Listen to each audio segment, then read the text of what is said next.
And so I'd like to introduce now my very good friend and funny man, Bob Seibel.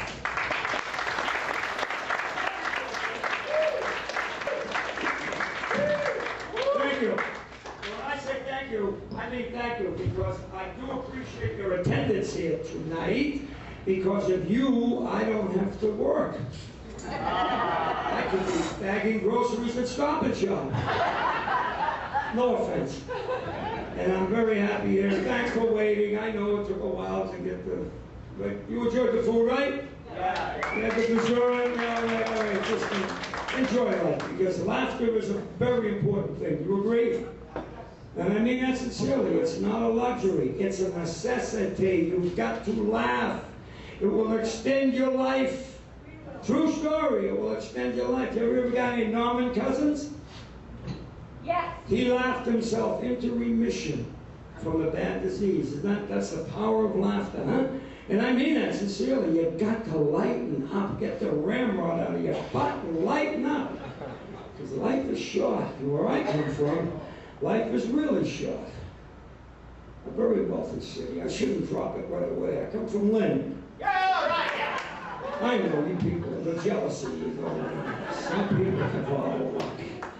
I grew up in Lynn, Massachusetts, and people always thumbs down on Lynn, and I get defensive. Even when I'm in Vegas or Atlantic City, I talk about Lynn. Why do I talk about Lynn? Because if you fly jets in the United States of America, the first jet engine in our country was built, developed, and manufactured in Lynn, Massachusetts, the birthplace of General Electric. Huh? Think about it. 1941, the first jet engine. The second thing, have you ever heard of Marshmallow Fluff? The manufacturer, Durkee Mower, is in Lynn, Massachusetts. So you're going in for a cavity? Think about that. Give it up. Any baseball fans here? First night baseball game in this country was played under General Electric lights at General Electric Field. Not bad, huh? Now the fourth one, I have to retain my, excuse me, I get a little. In Lynn in 1984, the first crack house in Massachusetts was in my hometown of Lynn. And I was there with the man to cut the ribbon. This may come as a shock by looking at me. You probably won't believe it, but I did have a drinking problem. You look at him, you go, no way. You look at me, you go, no shit. It was a bad scene, but we'll get to that later. I'm still talking about my hometown of Lynn. And the ethnic spread across the neighborhood was wonderful. I grew up on two streets, Wyman and Flint. And there was a lot of Jewish folks, a lot of Greek folks, a lot of Polish folks, a lot of Irish. And let me preface by saying most comedians in this country are Irish, Jewish, Black, Italian, and Hispanic nowadays. You go on this, no French codes, I don't know. I'm not saying I said most, okay? Most. There, of course there are. Of course, I'm not going to take away. Where I come from, you ready? My background, no comedy. My father was a Russian Lutheran, and my mother was a German Catholic. Lots of laughs at my house. And I'm serious. The family photo album. And those were wedding pictures. Must have been a hell of a honeymoon. Give me a German spoken, it's called guttural. You have to learn to, my parents taught me how to gobble before I could get. That's where I come from. And the Irish people, I love you dearly. You gave me many gifts. One of them was alcoholism, and I appreciate it. Jewish folks, we had a synagogue behind my house. I used to go there and listen to the shul, and then I'd bring my Jewish friends to Catholic Church on Sunday, Sacred Heart. And at 11 o'clock Mass, the choir was singing Ave Maria, and my Jewish friends were singing Oy Vey Maria. Take the hat off, wrong building. Blacks have been in my life, all my life. I've been exposed to black culture. If you like jazz, Ellington, Basie, give it up for the blacks, right? Thank you for the boys. And now, Hispanics are in my life too, because they're over here pretty strong. I love that merengue and that salsa. You ever hear that music? I don't know how you can move like that. Huh? German people, we can't. All we can do is this. You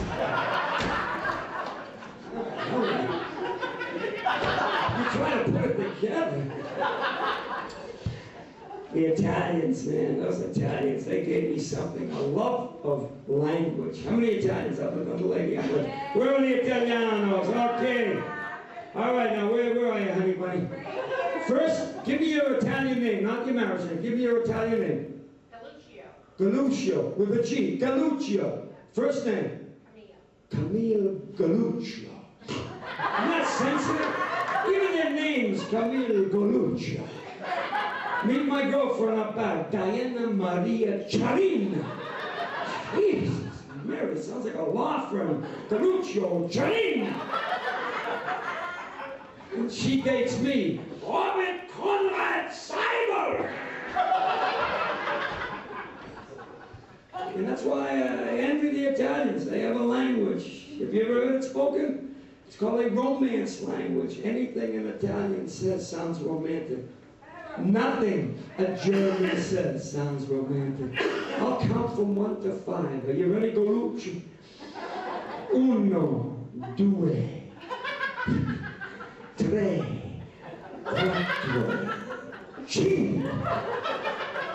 It sounds so seductive. Even counting in Italian, 1 to 5 in German. 1, 2, 3, 4, 5. Can't even count and make it sound nice. Isn't it awful? I mean, it's just terrible. Now, this lady, Diana Maria Charina, we dated in 1958, 1959, and we separated. For 44 years, I never heard from her. She never heard from me. She went off, had a beautiful family, 3 great kids. I went off and had a wonderful career in alcohol and drug rehabilitation. I wasn't a counselor, I was a client. And some people know I'm not lying. Is he kidding or is he serious? What are you doing? 4 years ago, April 9th, true story. 4 years ago on April 9th, the phone rang. I picked it up. Hello? And I heard her voice. Hi, Bobby, it's Diana. 44 years later, I heard this girl's voice. I was shocked. My first reaction was, I knew you'd come crawling back. You give him enough time to think it over. But I said to myself, why is she calling me after 44 years? And I said, she saw that article they wrote about me in the Globe on the back page, remember? About that baby. Right next to the obituaries. And then I wondered, oh, she saw me driving by in that new Hyundai Accent. And she called Eastern Bank and found out I had close to $3,000 in the savings account. Just another gold digger. And I said to her, okay, what do you want to do? You want to hang around? The truth is her husband died from cancer, and so she said, let's, good daughter said, why don't you go like, not you used to go out with a comedian. True story. And we hung around for 4 years now. In 4.5 years, she's been putting up with this madness. And I said, what do you want to do? And she goes, I like to travel. I've never traveled. I raised my family. Now I want to see the world. Where do you want to go? Charina. Where does Charina want to go? Italy. And I said, well, pick out a town. She goes, I want to go to Venice. I said, well, you got the man. I've been there 5 times already. We're going back 7 times in February for a thing called Carnival. And I said, okay, we'll go to Venice, right? And I had been there before. As a young man, I always wanted to date those Italian women, but you can't speak the language. And I said before with the numbers, remember? I said, I want to date him, but I don't know how to approach him. So I listened to an Italian guy talk. And one night I heard him approach an Italian woman. This Italian. You ever see those Italian men? They got those black eyes like laser beams. They can burn your heart and melt you in a second. And I heard him in the Venetian moonlight. Like I said, anything they say sounds seductive. He said, Signorina, Dove il bagno? Doesn't that sound beautiful? You know what he said? Lady, where's the bathroom? He wasn't trying to hustle, he had to go pee-pee. But it sounds beautiful, doesn't it? Where's the bathroom in German? Fräulein, wo ist die Badzimmer? No score. So we flew in. We flew on the Italian airline, Alitalia. We landed in Rome. We drove to Firenze, Verona, Padua. Isn't that beautiful? Love is in the air. When I fly to Germany to see my relatives, what do you fly? Lufthansa! And for you guys in the 70s and 80s, it used to be called Luftwaffe! You remember? You flew any of the bombers, right?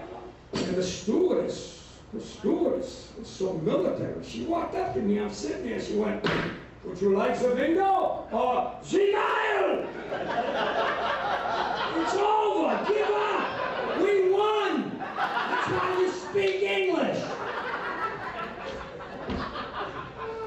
And we landed in Frankfurt, and then you drive to Stuttgart and Aachen. Everything is like, you go to München. You want to go in the woods, you go to the Schwarzwald. I was in Germany for 3 weeks. I went through 20 boxes of throat lozenges.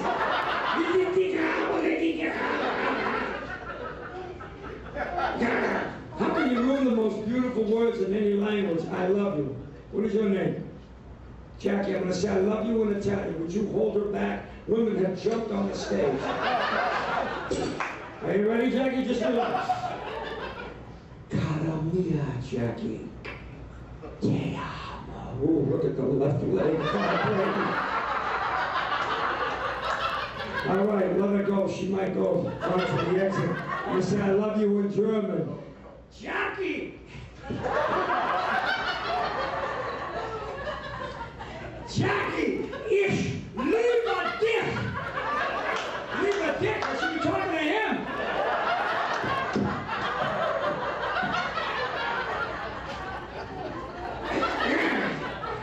My parents used to make love. I would leave the house. I'd hear him in the back, but he's gonna do that, I'm gonna scheiße, verdammter Stück! Jawohl, wunderbar!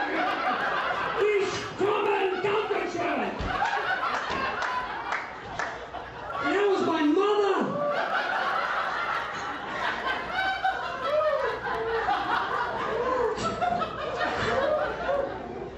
Now I love you guys. Best friend I ever had was my mother, and I mean it.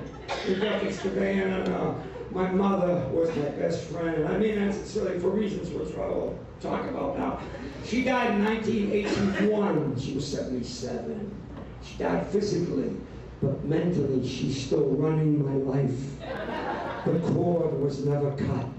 And the reason why we were inseparable was because my dad died when he was 52. And I was 6. Yes, I was a late child because the middle brother drowned at 7, so I came along as the makeup kid.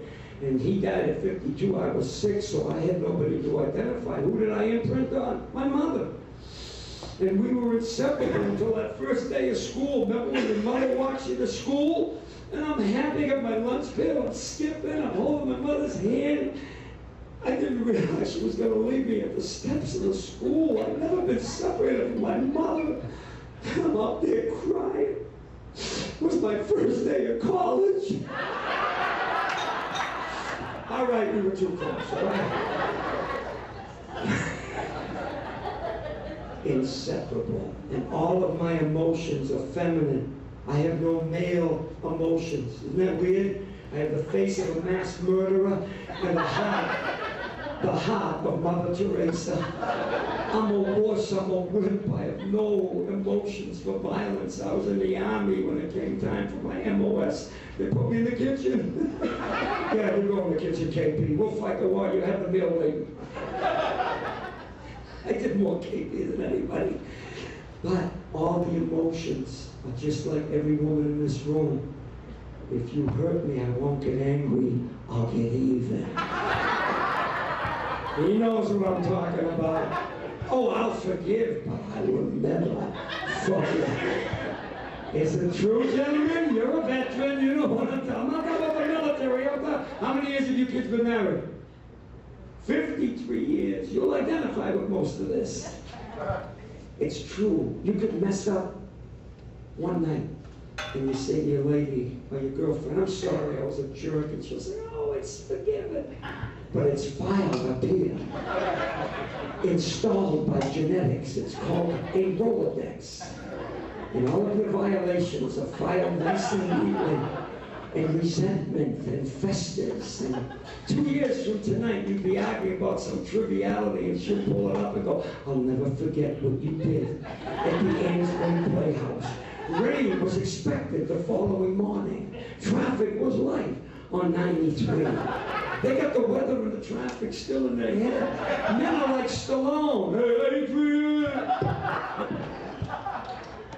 I give it to you, ladies. I'm 66. It's your world. You run it. There's the truce. White flag. Because I've read the books. Men are from Mars. Women are from Venus. Read a book. It's been out for a few years. It's called The Myth of Male Power. Okay? Read the book. Myth of Male Power. It's not about muscles. It's not about tattoos, gentlemen. It's hormonal. Men have testosterone.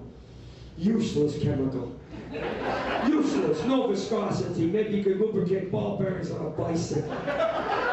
Women have estrogen, thick like 1040. The planet rotates smoothly on estrogen. It runs the planet, and every month it runs the house. 5 days to get to it, 5 days to go through it, and 5 days to come out of it. PMS, possible murder suspect. And for you, pack my suitcase. And it's not your fault. You're not guilty. It's genetic. It's genetic, right? Every month you could grit the calendar. It's going to happen. You never know when it's going to happen. It's like stealth. It comes in low under the radar. You'd be walking around the house happy as hell.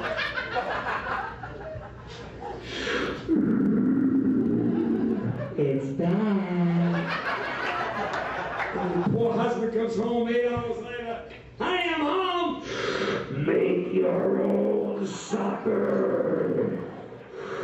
And the guy's in there going, are you in the room, Cato?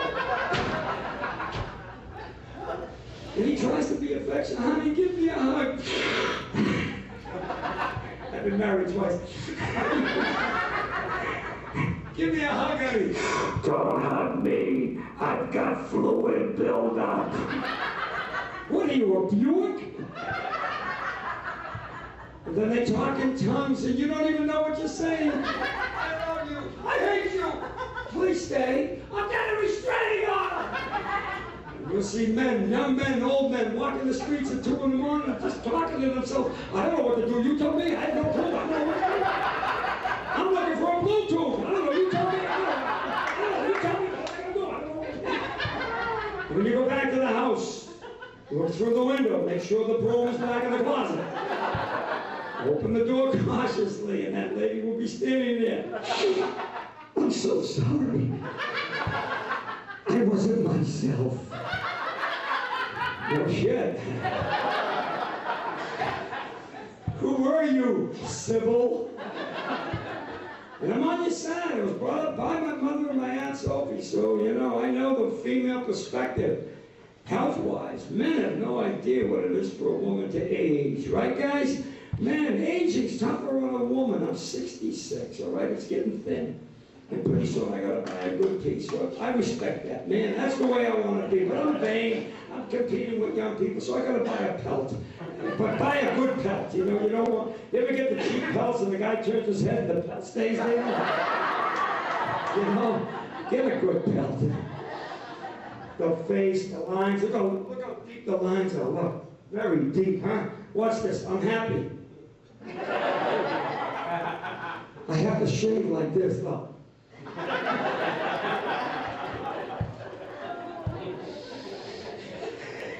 You too. And women are forced to stay young till they're in their late 80s. Am I right? The cosmetics companies, I call it sexploitation. Don't let those people convince you gotta look good the way you were. No, it doesn't happen like that. You don't need the makeup. And if you're ugly, it doesn't help. If you're ugly, be proud. Walk into a bar. I'm ugly. There's ugly men waiting for you. That's right. I tell ugly women, marry ugly men. We'll never cheat. We can't. If we tell you we're working overtime, we are. And ugly people marry and they have ugly babies, but they don't know the baby's ugly. They'll come up to you. Isn't my baby beautiful? Nice carriage. So my mother, primary influence emotionally, and my background. My goodness, I still have blue-collar values. I don't live in Lynn anymore, but I still have the blue-collar values. You know how many paper bags I have stuffed between my refrigerator and kitchen wall? Close to 2,000 paper bags. People say, what are you saving the paper bags for? I don't know, the war effort. I don't know what the hell I'm saving. And if you're blue-collar, this makes a little sense, huh? My mother used to say, if you're not in the room, shut the light off. I still do. Only it's a public bathroom. I'm all done, I shut the light off. I hear a guy, hey, I'm still here. Talk to my mother. You can tell who's got money and who hasn't got money by the way you use a tube of toothpaste. Wealthy people buy a tube, squeeze it 4 times, throw it away. Not poor people. You start from the bottom, huh? Right, Fergie? And you roll that baby. Every molecule is going in the mouth. You pay good money at Family Dollar for this thing. It's not going down the... Right? And you get to the neck, you push it up, and you... That's right! Price of gas, $3.70, $3.60, $3.50. I could be on $4.95 at 2 in the morning, empty. And the blue-collar mentality kicks in. I go, if I can make it 20 miles on fumes, I know there's a gas station where I can save 1 and 9 cents a gallon. Willing to go out of gas to save a lousy 2 cents. That's the curse of being blue-collar. Do you agree? It's terrible. And I grew up. We grew up poor. My mother and I were very poor. And I mean that sincerely. Red Cross used to bring the Christmas packages. That was embarrassing for my mom.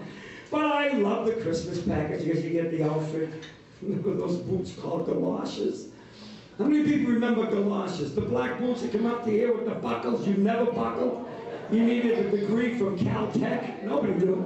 That's why you ran down the street with 8 pounds of slush in each boot. Please amputate my feet. I'm hypothermic. And the snowsuit. Remember Christmas Story with the little goofy kid? And the hat with the earmuffs so thick you couldn't hear traffic. And then the rope with the mittens. I was in my 20s in a day bar. You want to go over me? I live with my mother.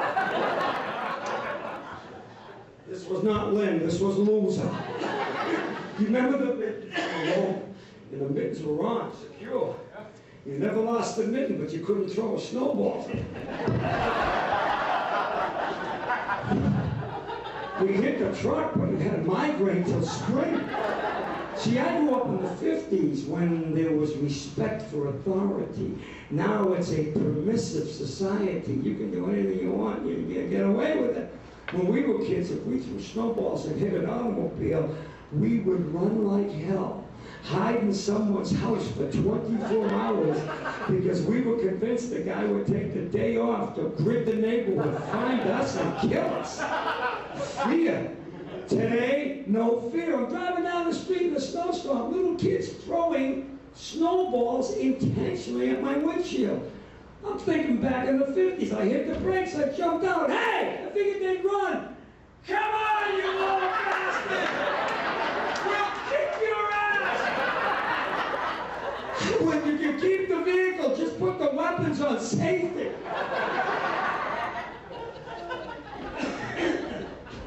What can we say, huh?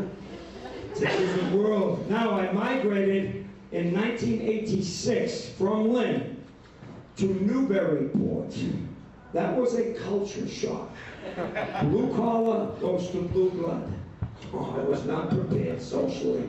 I left Lynn with a vase. It became a vase. I now live in a cul-de-sac, and Lynn was a dead end. Every Saturday in Newburyport, I go to the recycling center. Every Saturday in Lynn, I used to go to to get things. And my name is Bobby. First name, this gentleman right here. Right here, what's your first name? Jack? Ernie, basic. Al, Ernie, Jack, Bobby, lady.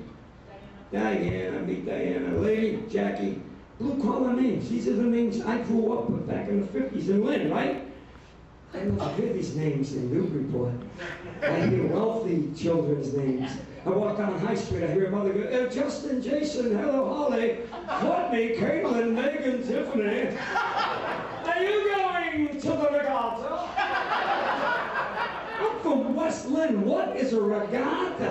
And then I remember those are the things that held up my mother's nylon. Remember the regattas? She used to wear regattas. And if you grew up in blue collar with a 3-family and 2-family, what was between the houses? Clotheslines. In every wash day, you'd see underwear you didn't want to see. Mr. Putnam's long johns, Mrs. Spector's girdle. My mother's panties were the size of parasails. Her brassiere used to hang from the 3rd floor to the ground. And if she left it out overnight, birds nested in the cups.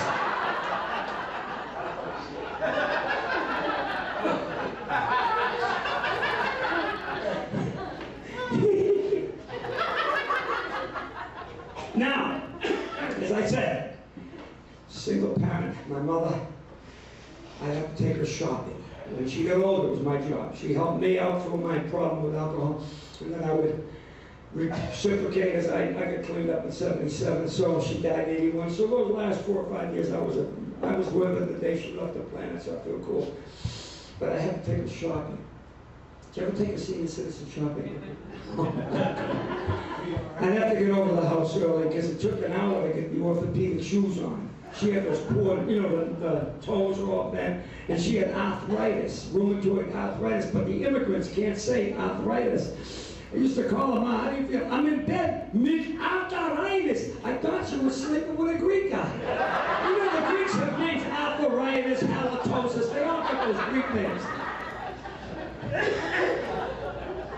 Put the orthopedic shoes on. True story, I had to wrap her arthritic legs with the ace bandages and get the clips on secure, and then I couldn't wait for she. You ever see when you walk the senior shuffle? I said, Ma, I can't move. I lift her to take her to the vehicle, and she go, don't, with the cane, hit me, don't lift me. And I didn't believe the doctors at Mass General. They said she was incontinent. I said, no, she's in Massachusetts. She hasn't been incontinent since 1920. And then, you know what happens, too much, don't squeeze me on. True story, go back for another change. Back to the vehicle, I get in the car, and she'd be sitting there, oh man. First store, stand here, when we get the shopping cart. Bring the shopping cart back. The minute those arthritic hands grabbed that shopping cart, all the pain left. The orthopedic shoes became hovercraft. They turned around, she was gone. Just a cloud of smoke. A senior road runner. Beep, beep, beep. I couldn't see her, but I could smell the Bengay. My mother was eucalyptus, everybody's mother. And she'd be going so fast up the aisle. The clips would fall off the ace bandage. She'd go around the corner, there'd be like 30 feet of ace bandage. I wouldn't chase her, I'd just step on it. She'd go flying back. And why did I do this? Because what happens to old people?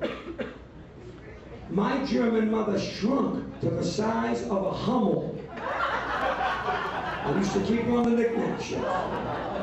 Dust her off. When you get to be in your 70s now, you got beautiful ladies here. If you got something to do, you go to ladies' room. When you get to be in your 70s, my mother didn't care anymore. You see the little Hummel going up the aisle, and I'd hear.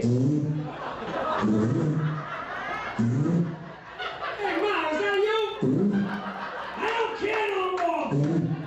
The 4 people downwind did, all right, Gertrude? Yes, you took them out in the prop wash. It's all true. There's nothing made up on this. And she had a friend named Kitty McClory. You ready for this? Kitty was a very large lady. My mother was a little Hummel, and they used to push the carriages up the aisle, and Kitty would brag about her son. I still see some of her son. Oh, Eamon is doing so well in California in real estate, and John, you remember Eastern Airlines? John's doing so well at Eastern Airlines, and Sean is at BCR School. She'd say to my mother, and how is Bobby doing, Mrs. Seibel? You know what my mother would say? He's a drunken bum! Thanks for the self-esteem. Let me just bathe my throat here, because you know what it is now. I've become so health conscious. You know, you get to be 66, I'm like, whoa, I'm at the age where you can die of natural causes. If I die today, people go, you know, big deal. I got a friend over here, 14 years old. When I was 14, and the guy 66 died, you know what I'd say? Bury him. He had a full life. He's lucky he lived that long. Now I'm 66, the guy's 70 dies, I go, what happened to him? He was just a kid. Because the older you get, the younger the old people look to you. The trouble is, being a comedian, from the neck up, I'm like 20, trapped inside a 66-year-old body. I wake up in the morning, all right! Oh, Jesus, take a nap. It's true, the body, it's not aging in the sink. And I mean it, I'm so conscious of mortality because I got more look back time than look at kid's 14, he's got his whole future. I'm looking back, I got a look ahead time, I'm starting to plan. Maybe on a hill. Am I right? I'm so full of fear, everything's a disease, right? People think, Jesus, you're a hypo. I am, I'm a hypo from drinking and abusing my body. Now I've been cleaned up since 77. Now I'm trying to protect what's left, right? You go to doctors, I go to what? Doctor for an annual every 4 weeks. Because I'm full of fear. And I sit there, what do they call us? Patient. Because you can sit there for 2 hours, you're a patient. That's why they give you all the pamphlets with all the diseases known to the human race. I'm a hypochondriac. I get diseases I don't even have parts for. I'm sitting there reading a pamphlet and the sweat's pouring off me. The nurse went by, she goes, the hell are you reading that for? I went, where's my cervix? She goes, you fool, you don't have a cervix. I said, thank God, one less thing to worry about. Fear. Fear. Everything is a disease, you know. A woman said, you have Altoids? I said, I've had hemorrhoids. I thought Altoids were hemorrhoids at a higher elevation. No, I didn't. I thought everybody out in the Rockies, we're going to move to the coast. My ass is killing me.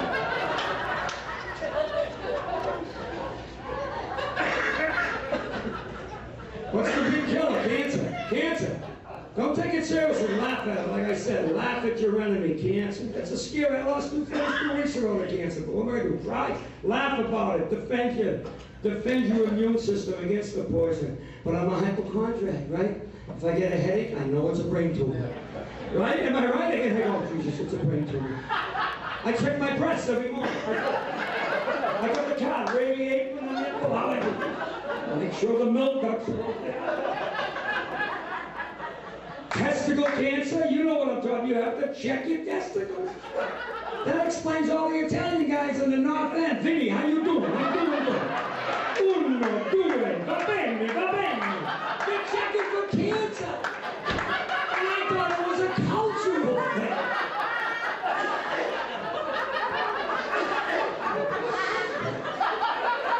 Thank you for bringing me. How old are you?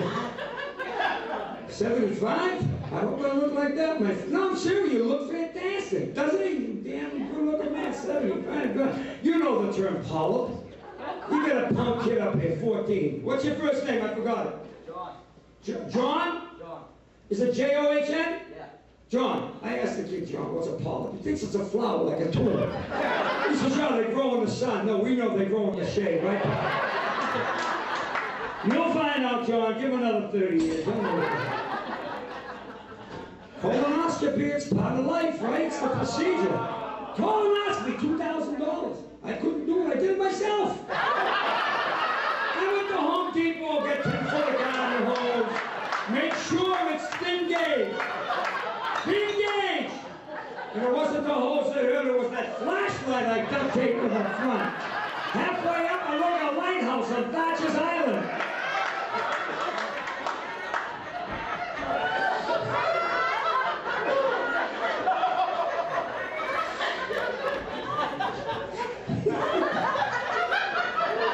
Don't you love that sound of laughter? I just like a shot for you. The more you hear, the more you go for it, right? And I mean that. It's like the smell of laughter, man. It makes me feel like $1 million, and I mean that. And I'm talking about all the crazy stuff in life and aging. Yeah, it's a drag, and I understand I'm getting older, 66. I'm like, I want to be young again because I remember my period of history. Anybody in that period? I'm 75. You're the one other guy, but I'm looking back at the doo-wop period. Anybody remember doo-wop in that age bracket? Huh? There's a moon out tonight. Let's go steady. I don't have anything since I don't have you. Remember the skyline, there's other stars out tonight. I don't know if it's cloudy or bright, 'cause I only have eyes for you, dear. Wasn't that kind of nice music back in the 58, 59? It was nice music, but that's over. It's over. It's a whole new world, and I gotta compete. And I decided, don't laugh. I gotta do this, I gotta change my image. And I decided this is it, folks. John, are you with me, pal? What do you think, pal? What do you think? Have I got a shot, John?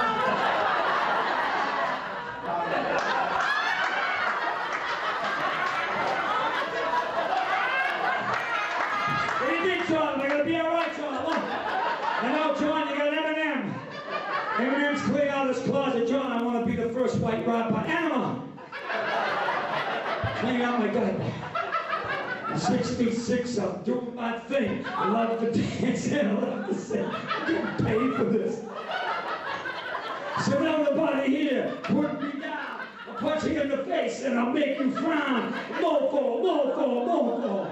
Gee, that sounds just as romantic as the 50s. But I know I can't be done. I'm a realist, right, John? I know you're laughing right at me, you little punk.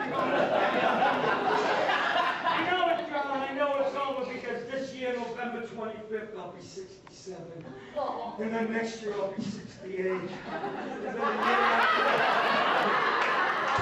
I'll be 69. And then the year after that, I'll be 70.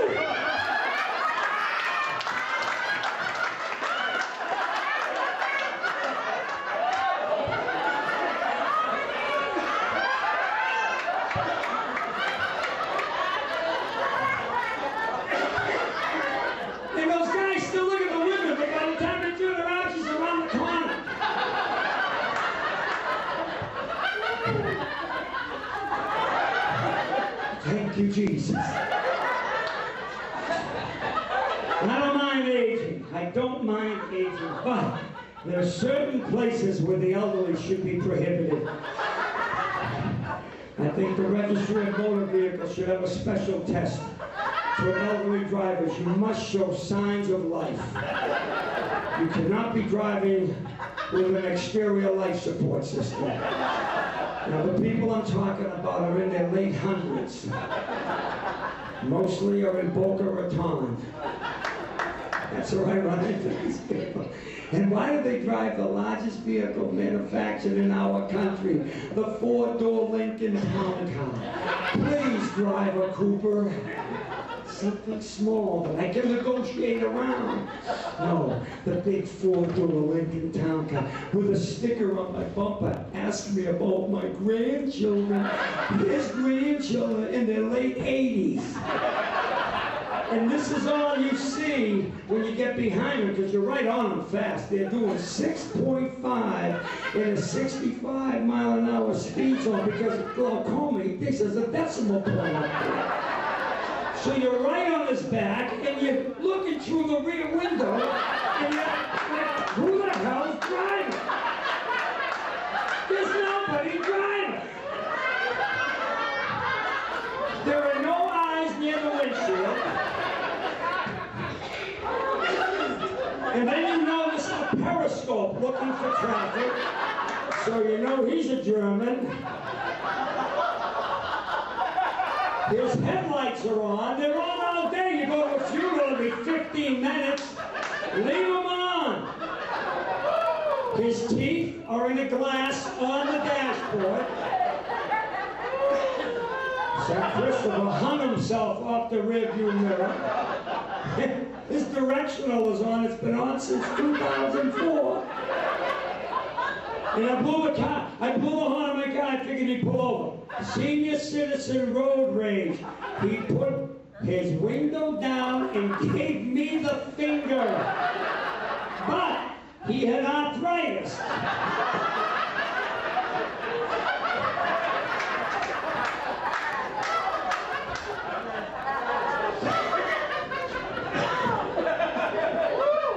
I'm a hot shit.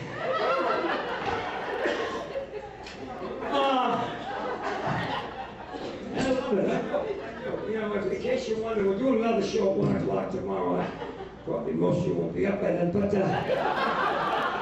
I ridicule. I'm not ridiculing. I'm kidding you because we're all at that point, right? You get older and I start doing nonsense that I never figured. The brain is not. Forget. There's a gas station on Route 1 in Rowley. It's a Cumberland Farms. You familiar with that? Yeah. I've done this 3 times in the last month and a half. Ready? My mind and body are not connected. The brain is always preoccupied. The brain is always ahead of the body. If I didn't have this connected, I'd leave it behind. I mean, I'm always thinking, right? You know what I'm saying? You're so preoccupied. I went into this gas station. How you doing? Yeah, nice day. Give me $10 and a 5-puff. Ready? I give him the money. I walk to the vehicle, 5 seconds, open the door, get in and drive away. Swear to God, on my mother's grave, I'm a mile down on the southbound, and I see the flap, and I go, oh no. What do you think these people think twice in a week? I left my gas here. Yeah, just keep an eye on them. It's the Rowley police. We'll be down. I can't simulate this because I don't have the proper thing. I went into an Eastern Bank in Wakefield, Enfield. True story. Again, these are all this stuff is true. But I look at it later and I have to laugh at myself because we're all doing it, but nobody wants to admit it. I bring it up with the mirror. Oh, he saw me. I'm in a bank.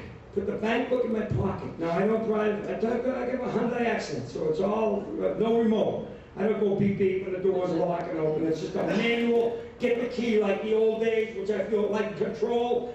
I put the key in my mouth, bank book in my pocket. There's my vehicle. Walk to the vehicle, turn and go, where the hell's the key? True story, I didn't verbalize it. The key, I'm like, the key. I went into the bank and I'm looking on the floor. And the bank teller's on the glass going, it's in your mouth. It's about a month before I went back. You know what I'm saying? Am I right? You do the same thing. And then you go, how about this one? I go to Lynn. Certain places are not exactly friendly. You gotta be careful. So I make sure I lock everything. Come back, all the windows are down.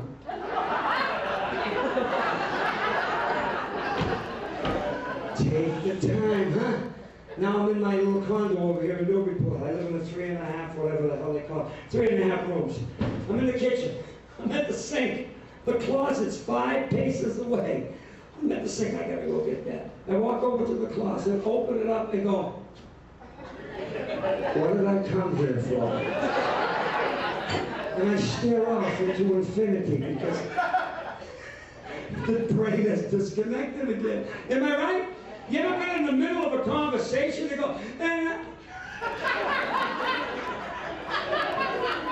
people go, yeah, and then you go, what was I saying?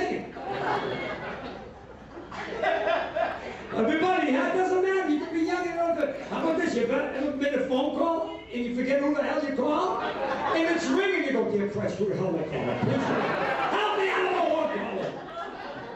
And the person picks up, you go, hi, oh, Dad, how you doing? We're out of our minds, huh? Slow down, enjoy the world, it's the best. Here's the, oh, let me take another sip, my God, my. This happened about 3 months ago. Are you still with me, everybody? Yeah. Because you know why you laugh? Because it's all true. A lot of this stuff, people go, well, you gotta tell nobody it was me. I'm watching you guys. I was home. I have a little closet outside my condo, which is filled with clothes. Right, you know, you have a closet. It's got to be. One morning I woke up. That's it. Got a big leaf bag. Went out, put everything in the bag. It's cleaned. Went down to the Knock Middle School. Anybody familiar with that? Yep. All right. There were 2 white Goodwill boxes outside. I took this bag out of my vehicle and I pushed it. And it hit the metal floor. And that's it. Cleaned it up. Been waiting for that for so long. That evening I came home, went up the steps, opened the closet door and said, my keys are in that fatigue jacket that's in the leaf bag that's in the Goodwill box.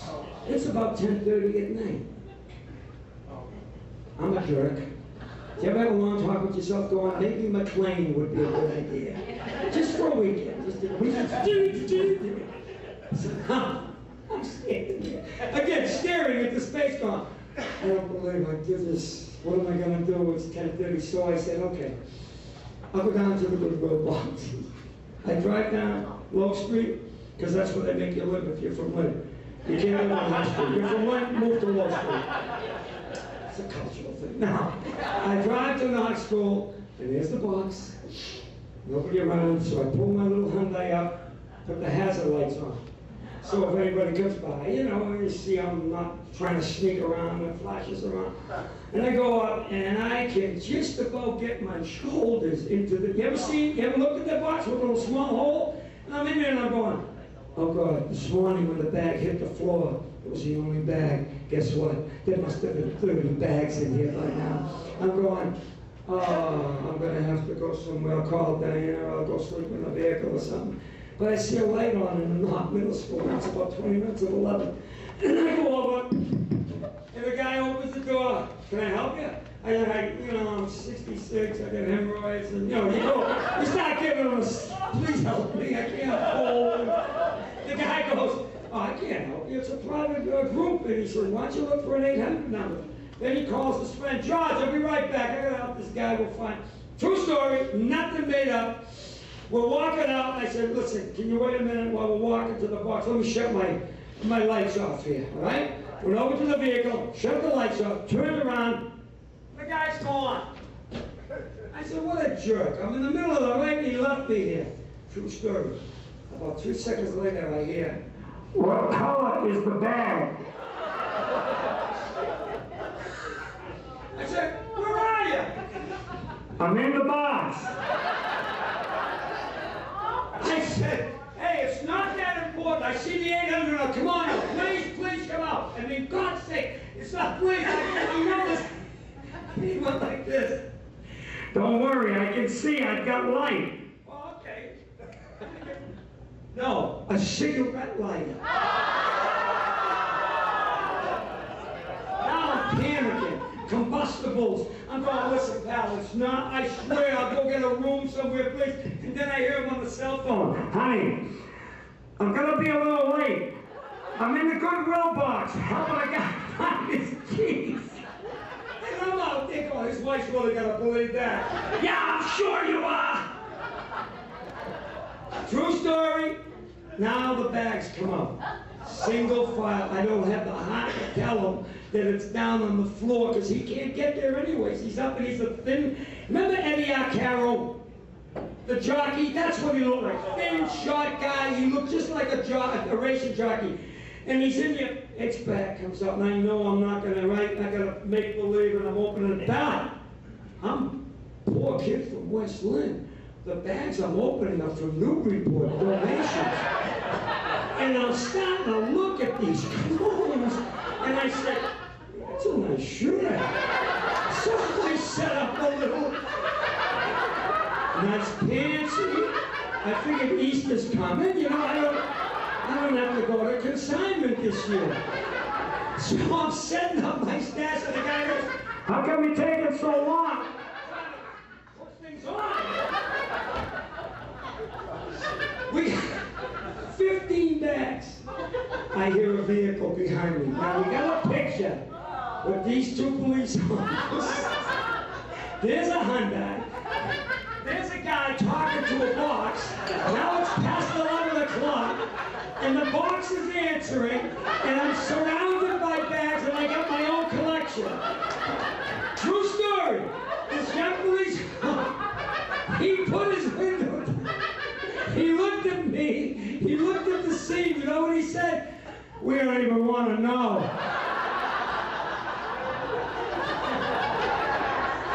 And he drove off. And the guy in the box went, who's that? That's just the police. They said, keep going. They don't want me sleeping on the bench downtown. True story. The bag comes out, there's the key. And I got the key, now I gotta put the bags back in so we can get enough to get some balance to get hold the bar and come out. Ready? All the bags go in. Now I'm trying to find a bag to put my stuff in. I can't go to the vehicle because I gotta help him. Oh man, that's a nice, you know, nice clothes. I got some of it on. But so now, well, I went to the cleaner. I mean, so now, all the bags are ready. He goes, okay, I'm going to brace myself, and I'm going to bring my leg out and stand me. So I got one leg out and half his butt, and I said, wait a minute. And he went, where you going? I said, I got to get my camera out of the glove compartment, because nobody's going to believe this. And I got a picture where the guy's half his bum and a leg out. And short story, I got him out safe, and I offered him some money, and he didn't accept it, and that was the end of that one, but he was a sweetheart. And that's the kind of people I deal with, you know, human beings. We got another human being here tonight. The ladies from Stop and Shop are here up in Danvers, and they're all good people. And one night, being in a hurry again, wallet fell out. I lost my wallet with my pilot. I hate to tell you this, it might scare you. I'm a pilot. I fly out of Lawrence Airport.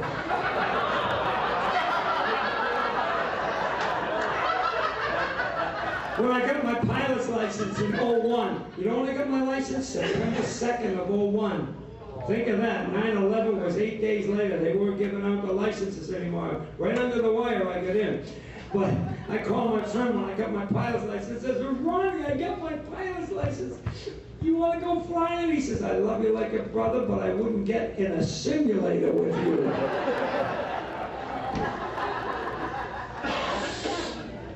Where the hell was I? See, I forgot now. I went off and I said, oh, I lost my wallet. And a few days later, this nice guy over here, my buddy, where are you, sweetheart? There, him and his wife, he found my wallet. And he came up to my house in Newburyport from Byfield and gave it to my neighbor, and I got my wallet. So he's here tonight as a gesture from me to him saying, thank you. You know, it's always nice to have people, because most people on the planet are decent, right? You know what I mean? Even though we dump on each other. I am a brutal dumper. Do you ever notice how we dump on people who are on the highway? Do you ever notice that? You're driving and people going by and you just, look at that loser. Trash. Thank God I'm perfect. And we're still a little racist. You see a black guy go buying a Mercedes, drug dealer. Oh, come on, there's a racism thing. He stole it. We'll never get over that trash thing. And we do, right? You know, did you ever notice we talk to ourselves a lot? Do you ever talk to yourself? I think it was and you got a red light, people look over and go, yeah, I can keep this guy. I'm always tempted to do things crazy. A screwball. I like to pull up on a summer day at a light, and if the guy's window's open, just go like this. Ah! And at the next red light, go, just kidding, just kidding. Just fantasies, you know. sometimes when the state trooper, if you're out on the road late at night, you're half asleep. I've been waving, right? It's true. And a state trooper stopped me once on, not on 90, but and he says, "You been drinking?" I says, "No, but I'm an alcoholic. I retired in 77, but habits are hard to break, so I like to weed." You know, it's right. He looked at me like, "Oh, okay, yeah, sure." You check the trunk, I'm clean. But I have a fantasy if a trooper ever stops me, I ever got the guts to do it. Pull over and I just look up and he says the lights, I go, "I just love men in black boots." Would you like to strip search me? I just don't have the guts.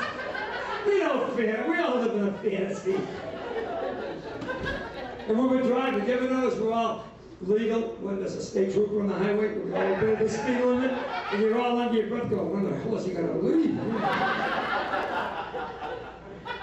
And the minute he leaves, it's the Indy 500. Gentlemen, start your engines.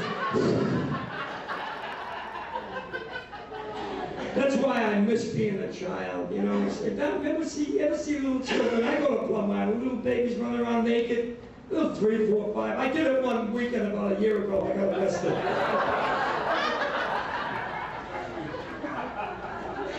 I'm still a child. Doesn't matter. Let's go. Well, I'll tell you something, you know. And I mean this when I say I'm grateful. I'm very grateful for you people that you're here tonight. And I mean it, not to be half funny, half saying, because this is the most important thing in my life. I always say I love what I do and I do what I love. You know, as a kid, I was the class clown. And I mean it, I went to Catholic schools, I went to a place called Sacred Heart and Lynn, and then I went to St. Mary's, I went to Merrimack, and then I went to BU and passed. Really? I look Jewish. And I used to date a lot of Jewish girls. I used to date, I didn't care. I dated anybody. And then, but still, I got to tell you a true story. Quickly, all right, Bill, I'll be off. I got no place to go, right? About a month ago, I got hired by an agent in New Hampshire. He says, "I got a job for you in a resort in the Catskills." Now, there's no more big resorts. Anybody remember Grove Singers? Remember the big resorts? They're gone. So I'm like, resort, and I told you my background. So, ready for this? I said, "Well, who the hell hired me?" He says, "A guy saw you perform at the Tropicana in Atlantic City, and he'd like to hire you to do the Friendship Resort in, what was the name of the city? South Fallsburg. South Fallsburg in New York." I said, "Okay," so I said, "Today, let's get pack the Subaru, we'll go down, because I'm cheap. I will not pay for tolls." So we went Route 2, Route 7, across the bridge in Poughkeepsie, never paid a toll. It was about 3 days, it took us 3 days to get there. I'd rather put it in the tank and give it to the state. We get over the thing, we came home 84, I paid one toll. I was suicidal. So we get there to Monticello, New York, and then we got the hotel and we drove to the gig at the resort, and when we pulled in to the city, all the signs were in Hebrew. And we're driving, and I look at her, she looks at me, she goes, "We're not in Kansas anymore."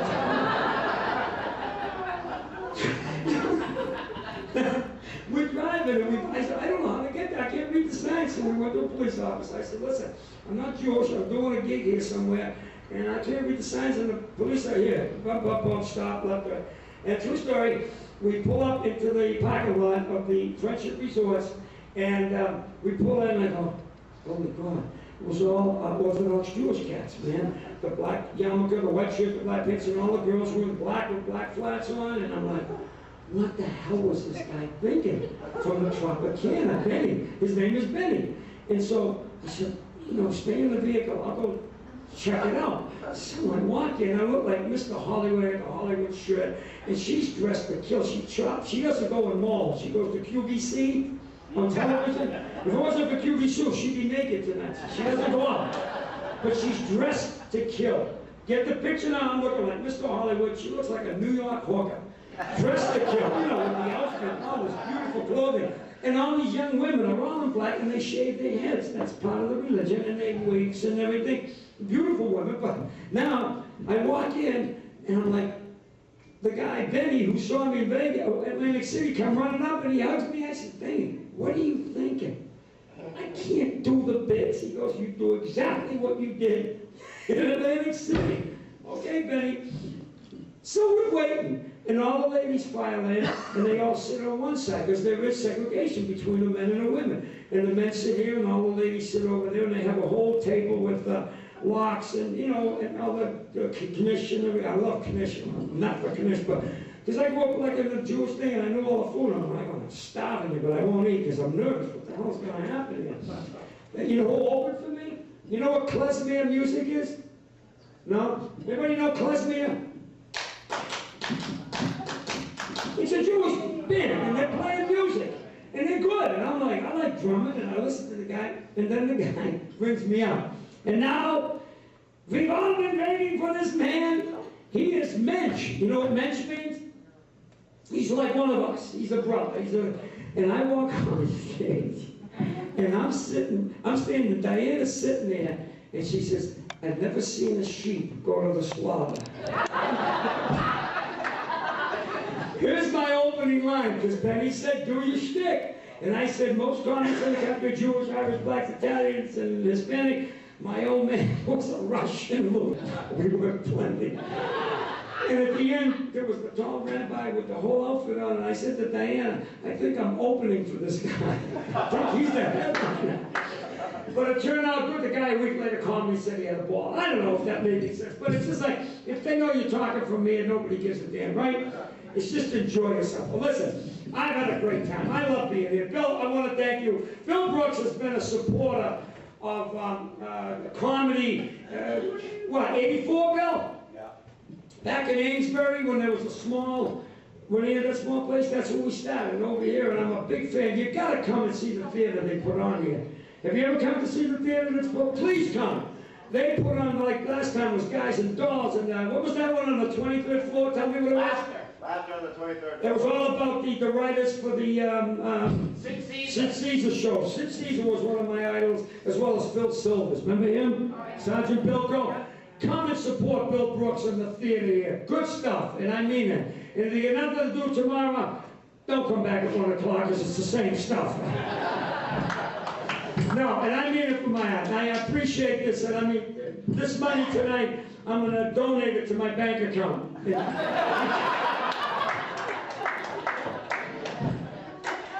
Now I'm going to sing a song, and all these kids from First National, those people, I bother them. They work, whatever, till 11 hours, midnight shift, and I'm always in there. And the good thing about shopping at night is the cameras are shut off, so you can sample stuff. Just the other night, I was sampling olives, and you remember my olives? Remember who was the sweetie that picked up my olives? I don't mean my olives, I mean the olives that were. But I do, I sample food, and then I walk out without buying them. Now they'll be watching me every time I come in. But it ain't as good as You spilled them on the floor, though. yeah, the market basket has all the candy. So you put a penny in, you get 20 pieces of candy. Think, we're a free country. I love everybody, and I mean that. A few of you I could care less, but most of